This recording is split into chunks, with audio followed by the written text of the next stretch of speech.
Cause they're crazy. This is get rich or die trying, but in real life now.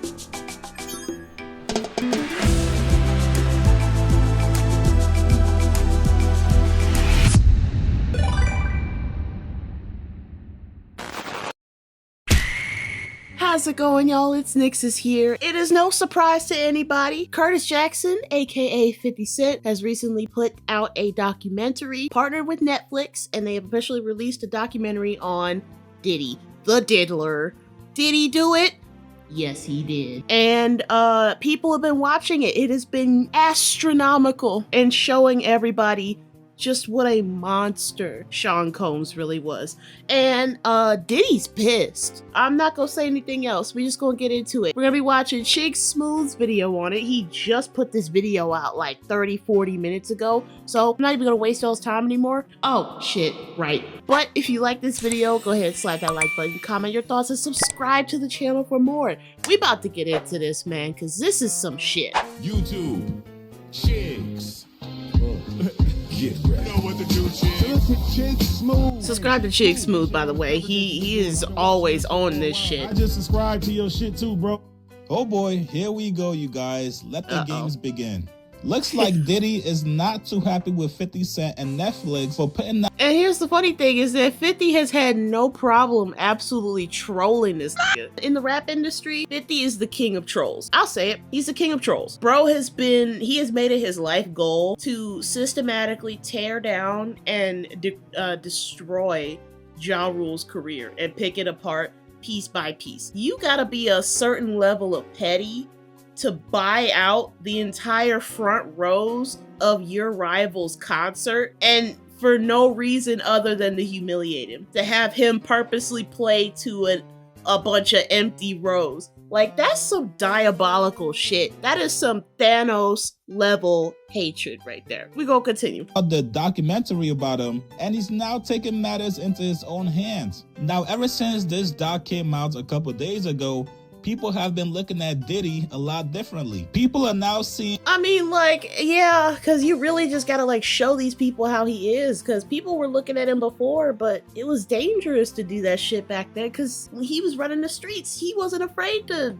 catch a casualty in the spotlight. Horrible person. And just how evil Diddy really was back in the days, how much Diddy actually exploited a lot of black artists, and of course, his involvement in the death of Tupac. Man, his story hits a lot closer to home for me. My brother, when he was much younger, this was about, I want to say 10, 15 years ago, he was making his mark, you know, singing, because he's an amazingly talented artist. My brother is a musical genius. And I know he likes to say the same thing about me. He's lying. Brother Sagin, my brother, you're lying. You're full of shit. So take your flowers, because I'm throwing them at you. When he was younger, he ended up getting in contact with Mr. Sean Combs himself, who recently heard about him through connections, because my brother's met a lot of famous people before, and word got to them, and word eventually got back to him. And he was considering mentoring my brother to essentially hone his skill and propel him to fame and stardom. I can't remember the reason why the offer was turned down, but the offer was turned down. And 20 years later, I am so goddamn glad that he turned down that offer, because holy shit, if he was in Justin Bieber's position when he was first going through the ranks, knowing what we know now of how he treated Justin when he was a child, I couldn't even fathom something like that happening to my little brother. Like, I'm sorry, I would have had to catch a body, allegedly. But like, it's a bunch of Diddies walking around here in broad daylight. They just don't have the fame and recognition that he does. Now, Diddy and his team has been going back and forth with Netflix over the last couple of days. They initially sent a cease and desist letter to Netflix claiming the footage they used in the doc was stolen footage. They're claiming it was stolen footage that was never authorized for release. And on top of that, when lawyers are in a case, they will literally, they'll do anything. They'll grasp at straws. Like, they will quite literally scrounge for any ounce of leverage that they can muster to build a case. And I know Netflix had they wouldn't have put the documentary out if the footage was illegally obtained. Like, come on now. You think after the whole CEO controversy that they went through a few years ago, you really think they were gonna make a stupid mistake like that? Also, for the CEO, if you know, you know. Of course, if you guys watched the doc, they pretty much had everybody that hated Diddy's guts in the doc. So when you have a bunch of people coming together to speak negatively about you, see, you can't even use the excuse that it was a hit piece, because hit piece would involve you actually being a decent person and having a likable personality. You stupid. You've been the subject of memes for the past, what, year, 2 years now? We saw that video of you in the fucking bath towel dragging that bitch by her hair. We saw it, bro. We watched it near to our eyes. We see how you are. This is just the truth. And you don't want the truth to get out, so you're doing everything in your power to silence this motherfucker. But let's be honest. If you're somebody like Diddy that's allegedly fucked a lot of people over, it's a little bit hard to find people that would vouch for you and speak positively about you. Now, Netflix did respond back to them. They said, yo, this footage came to us. We obtained the footage legally, and we also have the necessary rights, bitch ass. Bam. Yeah. We moved heaven and... Yeah, you goddamn right, bitch ass nigga. Who do you think you're fooling? Earth to keep the filmmaker's identity confidential. One thing about Sean Combs is that he's always filming himself, and it's been an obsession throughout the decades. Because he's an egotistical piece of shit. He loves himself. The only thing he loves more than money is himself. And baby oil. Hey, yo! Now, Diddy's team did respond back, and they sent some threats. They said, as you are undoubtedly aware, Mr. Combs has not hesitated to take legal action against media entities and others who violate his rights, and he would not hesitate to do so against Netflix. Okay, so he's pulling the human rights card. And once again, Netflix responded back to them. The claims being made about Sean Combs' The Reckoning are false. The project has no ties to any past conversations between Sean Combs and Netflix. The footage of Combs leading up to his indictment and arrest were legally obtained. This is not a hit piece or an act of retribution. Curtis Jackson, aka 50 Cent, is an executive producer but doesn't have creative control. No one was paid to participate. Bam. Bam. Nobody was paid to participate? They hated you so much that they said, I don't need no money. No payment required. I will expose this nigga for free. That's how much they don't like you, Diddy. You have zero standing in this. That was the smoking gun. They said, since you want to go there, all right. None of these niggas that talked about you in this documentary were paid. They roasted you for free. Really let that sink in, Sean. Mr. Combs, Diddler. Now, yesterday, Diddy's former security guard, Roger Bonds, actually came out to explain how Netflix got the footage. Apparently, Diddy records himself 24/7, and he was doing so during his case. Turns out, Diddy did not want to pay the people that was recording him, obviously because he was found guilty, so they took the footage and they sold it to Netflix. Wow, so the whole reason that this documentary even exists is because you screwed over the people that you told to film you. You hired these people to film you, and then you wouldn't even pay them for the job that you told them to do? That shit is so disrespectful. Hell yeah, I would have given that footage to Netflix. That is hours and hours worth of footage that you promised to pay for, but didn't do. You literally you played yourself. You cheddar bobbed yourself. And now you want to claim a human rights violation? The only human rights violation that exists is that your ass wasn't put in prison sooner. They should lock you up under the prison. Take away all of your baby oil privileges. No phone privileges, no toilet privileges. Fucking under the prison forever. Here's what his former security guard said. Get me this, your bonds. Yo, man, yo, how 50 get? Blah, blah, blah. Yo, Puff, take this self on that. Let me explain something to y'all. All right? Whether it's NBAs, whether it's whatever.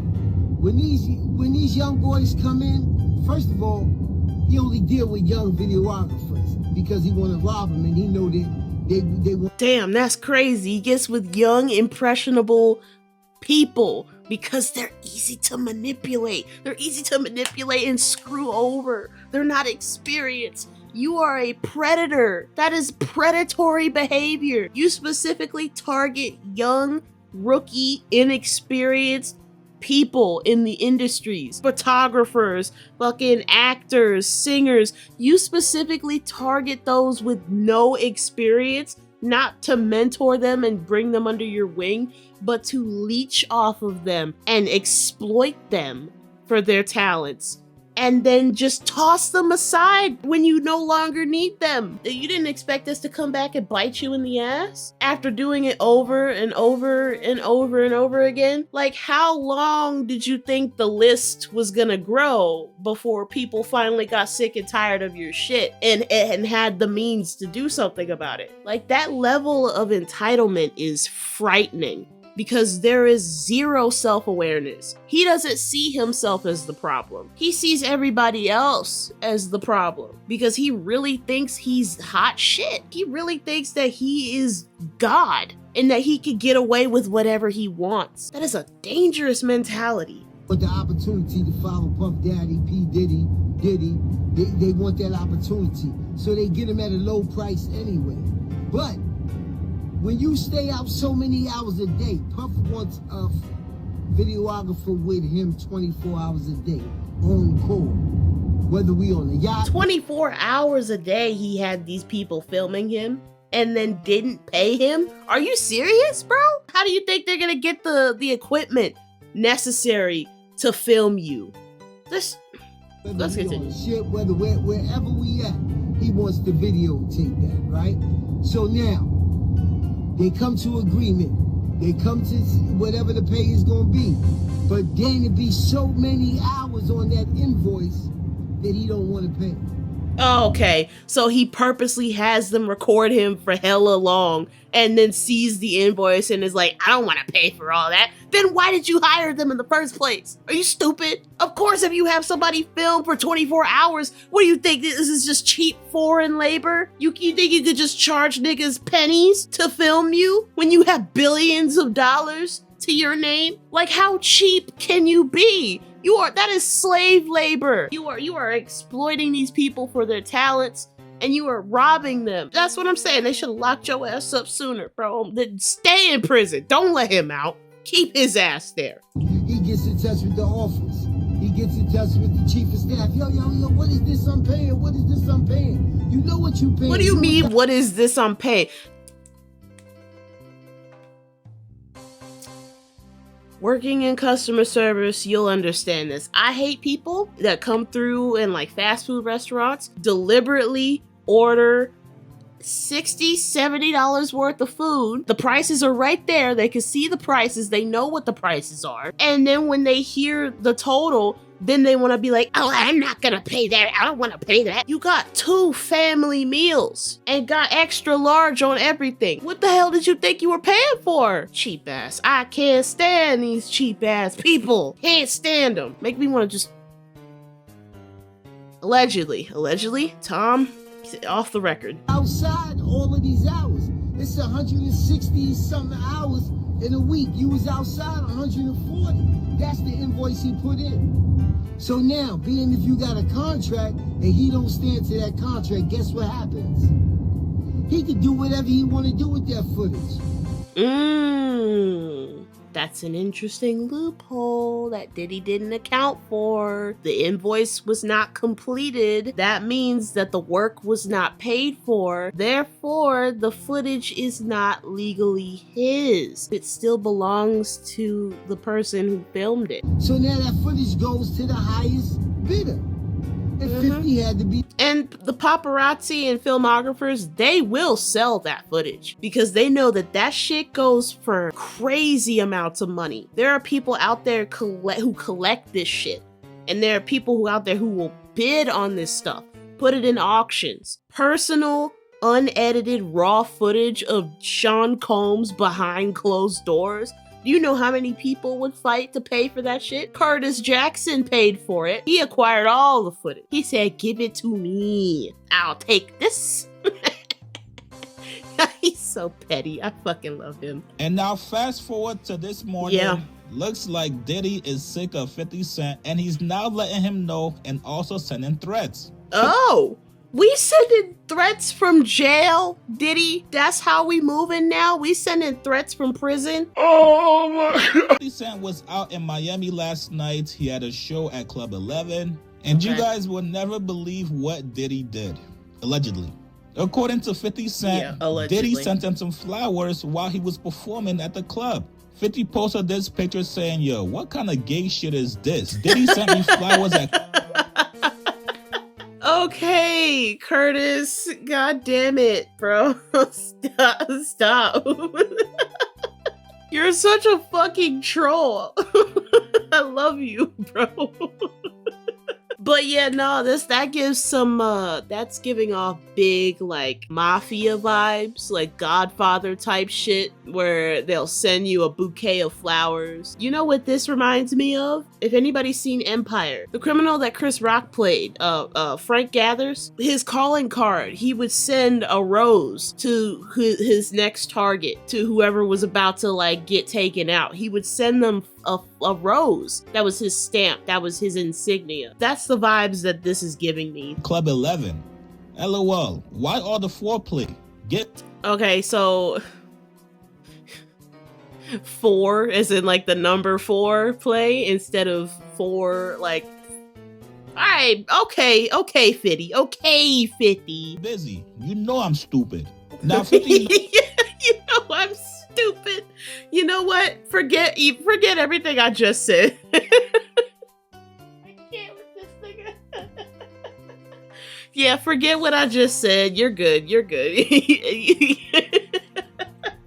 Knows exactly what this is. This is Diddy basically telling him, bro, I know exactly where you are and I could have easily gotten you touched if I wanted to. 50 Cent goes on to write in the captions. It's a power move. Diddy is trying to establish dominance. He is like, I know where you are. I have tabs on you. I got eyes on you. I know where you are. You're tracked. It doesn't matter where you are. It doesn't matter that I'm in prison. I can still reach you. That is a 100% power move. And unfortunately, he picked the wrong nigga on the right day. A warning? I'm 90s grimy, nigga. You don't warn me. Yeah, 90s grimy. Like, 50 has seen his fair share of action. Like, don't let that smile fool you. Don't let his trolling demeanor fool you. Curtis is really about that life. And so, as somebody who has survived getting shot multiple times, by the way, he got hit like I got hit, but he ain't fucking breathing. Don't mess with him, bro. Like I said, right nigga on the wrong day. People are saying that this flower arrangement actually looks like funeral flowers, which of course 50... Really? Do they look like... Alright, we're gonna test this theory. We're gonna test it. We're gonna do... Let's see. Funeral... bouquets. Typically they have like a theme or something to them, but like those look like more like a bouquet that you would get if you're in the hospital or something, and there would be like a get well soon card attached to it. That's what that looks like to me. Like you would get these laying in your hospital bed with like some balloons and shit. I guess with that one, it makes it, because the flowers are a lot more diverse in this one. I can see how people would be like, that looks like, oh yeah, because see, look at this one. This one's got sunflowers and shit in it too. Yeah, so you've got lilies, you've got sunflowers, what looks like, are those roses that haven't bloomed yet? But yeah, like I guess I see where they're coming from. I see what they're saying. But I feel like with funeral bouquets, the arrangement is a lot more, I'm trying to find the words for it. It's a lot more spread out. It's almost like it's bursting forth from the casket. It's supposed to be a symbol of life from death. That's why you usually get fresh flowers to put on the casket, because it's essentially new life springing from death. It's that cycle of life and rebirth. As you decay, your body becomes part of the earth, which in turn gives nutrients to new foliage. New life from death. I could talk about this shit all day. I love that gothic macabre shit. Okay, but back to the video. Cent has to take as an obvious threat, which means security is going to be tighter for 50 Cent. And on top of that, the man is pissed off now. We all know what happens to people that seemingly pose threats to 50's life. Usually does not end well for them. And with Diddy in prison, who knows what kind of strings 50 Cent can possibly pull. Honestly, 50, it's not him you should be worried about. It's what kind of strings can Diddy pull. It's essentially a chess game now. And one is out in the streets, and he knows now that he is being watched. Diddy is in prison pretending to be, you know, the mastermind. He's like Gerard Butler in Law Abiding Citizen. And that's what this is playing out as. This is like that Law Abiding Citizen movie. Y'all know the one with Jamie Foxx as the cop and Gerard Butler as the dude that got revenge on the... Yeah, this is Law Abiding Citizen, but like in real life now. It's not really the smartest thing to do if you're Diddy. You gotta remember, while you're locked up, your family's out here. You want... That part. 50 Cent has a very charming personality in front of the cameras. I'm saying it in the way that like while he puts on this persona for the people and for his family and everybody, like y'all don't understand that 50's dark side is 10 times worse. And the only people who understand, who have seen that side of 50 are the people who grew up during that time where the rap influence in the streets, it was the Wild West. It was really like that dangerous. It was the Wild West. You could get caught by a stray at any given moment in broad daylight. Y'all gotta understand that 50 and Diddy come from a different time. They come from a time where if you had a problem with somebody, you settled that beef out in the open. There was no behind closed doors. There was no sneak dissing.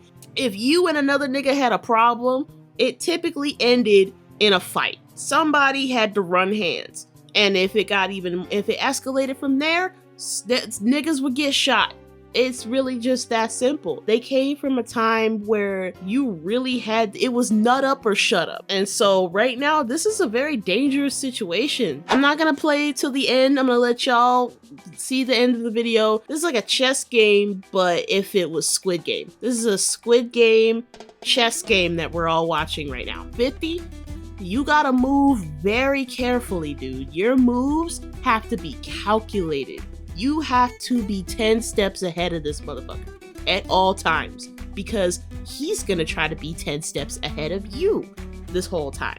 And just him sending you those flowers is him telling you, I know where you are. I have eyes on you. I got people out in these streets who will do heinous things for me for the right amount of money. As a mere observer, watching this Dragon Ball Z level boss fight unfold in real time, please be safe. Please be careful.